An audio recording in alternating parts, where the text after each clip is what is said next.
పార్థ, ఎప్పుడూ ఓటమిని అంగీకరించకు. పెద్ద పనులు ఎప్పుడూ సమయం తీసుకుంటాయి. ఇప్పుడే అలసిపోకు.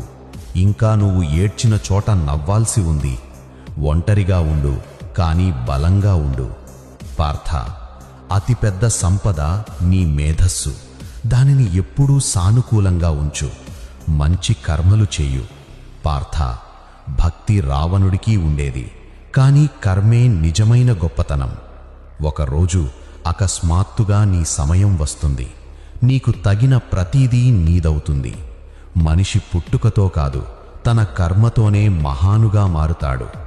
పోరాట కాలం మనకు అత్యంత గొప్ప పాఠం నేర్పుతుంది. ప్రతి పండుగ మనకు గుర్తు చేస్తుంది, విజయానికి మించిన ఉత్సవం ఇంకేదీ లేదు. కోపం వస్తే మనసుతో పోరాడు, మనిషితో కాదు. కష్టాలు వస్తే కాలంతో పోరాడు, నీతో కాదు.